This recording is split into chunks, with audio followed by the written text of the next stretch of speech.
ഇന്ന് ഞാൻ സംസാരിക്കാൻ പോകുന്നത് ഏർലി മെനാർക്കിനെ കുറിച്ചാണ്. പെൺകുട്ടികളിൽ വരുന്ന ആദ്യത്തെ പീരിയഡ്സിനാണ് നമ്മൾ മെനാർക്കി എന്ന് പറയുന്നത്. സാധാരണ ഇതൊരു 11 മുതൽ 14 വയസ്സുള്ള പെൺകുട്ടികളിലാണ് ആദ്യത്തെ പീരിയഡ് നമ്മൾ കാണുന്നത്.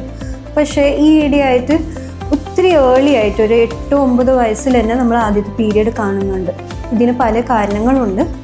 മോസ്റ്റ് കോമൺ കാരണം ഫെമീലിയൽ അഥവാ അമ്മമാർക്ക് ഏർലി പീരിയഡ്സ് ഉണ്ടായാൽ അതിൻ്റെ പെൺകുട്ടികൾക്കും ഏർലി ആയിട്ട് പീരിയഡ്സ് സ്വാഭാവികമായിട്ട് കാണുന്നതാണ്. ഇതല്ലാണ്ട് തന്നെ നമ്മളെല്ലാവർക്കും അറിയുന്നതാണ് ലൈഫ് സ്റ്റൈൽ ചേഞ്ചസിനെ കൊണ്ടും ഏർലി പീരിയഡ്സ് ഉണ്ടാവും. എക്സസീവ് ജങ്ക് ഫുഡ് ഇൻടേക്കും പിന്നെ ഫിസിക്കൽ ആക്ടിവിറ്റീൻ്റെ കുറവും കൊണ്ടും മക്കളിൽ ഒബിസിറ്റീൻ്റെ പ്രസൻസ് കൂടുതലാണ്. അതിനെക്കൊണ്ട് ഫാറ്റിൻ്റെ കോമ്പോസിഷൻ കൂടിയിട്ട് ഒത്തിരി ഫീമെയിൽ ഹോർമോൺ പ്രൊഡക്ഷൻ വന്നിട്ട് ഏർലി ആയിട്ട് പീരിയഡ്സ് ഉണ്ടായേക്കാം. ഇതല്ലാണ്ട് തന്നെ എൻവയറമെൻ്റൽ ടോക്സിൻസിനെ കൊണ്ടും ഏർലി പീരിയഡ്സ് ഉണ്ടാവും.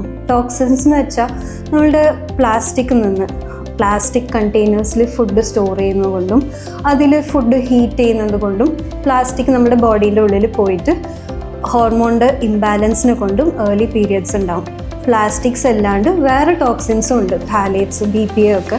അങ്ങനത്തെ ടോക്സിൻസ് നമ്മുടെ കോമൺ കോസ്മെറ്റിക്സ്, ഷാംപൂസ്, ക്രീംസിലൂടെയും സ്കിന്നിലൂടെയും ബോഡീൻ്റെ ഉള്ളിൽ എൻറ്റർ ആയിട്ട് ഹോർമോണൽ ഇംബാലൻസ് കോസ് ചെയ്യും. അതിനെ കൊണ്ടും ഏർലി പീരിയഡ്സ് ഉണ്ടായേക്കാം. ഇങ്ങനെ ഏർലി പീരിയഡ്സ് ഉണ്ടാവുന്ന കൊണ്ട് പ്രശ്നങ്ങൾ എന്തൊക്കെ ഉണ്ടാവും? ഏർലി ആയിട്ട് പീരിയഡ്സ് ഉണ്ടാവുമ്പം അവർക്ക് ശാരീരികമായിട്ട് പീരിയഡ്സ് ഉണ്ടായേക്കാം, പക്ഷേ മാനസികമായിട്ട് അത് ഉൾക്കൊള്ളാനുള്ള ഒരു മെച്യൂരിറ്റി ഉണ്ടാവില്ല. അപ്പം അതിനെ കൊണ്ട് ക്ലാസ്മേറ്റ്സിൻ്റെ ഇടയിൽ ബോഡി ഷേമിങ്ങും ഡിപ്രഷൻ, ആങ്സൈറ്റി ഒക്കെ ഉണ്ടാവും. ഇതല്ലാണ്ട് മെൻ്റൽ ഇഷ്യൂസ് അല്ലാണ്ട് തന്നെ ഫിസിക്കൽ ഇഷ്യൂസും ഉണ്ടാവും.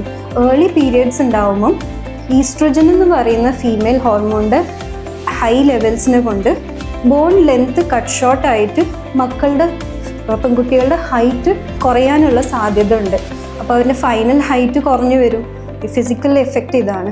പിന്നെ ഇതല്ലാണ്ട് തന്നെ ഫ്യൂച്ചറിലും അവർക്ക് ഏർലി ആയിട്ട് high cholesterol, high BP, heart problems, പിന്നെ ചില ക്യാൻസേഴ്സ് ലൈക്ക് ബ്രസ്റ്റ് ക്യാൻസറിൻ്റെ റിസ്ക്കും ഇച്ചിരി കൂടാനുള്ള സാധ്യത ഉണ്ട്.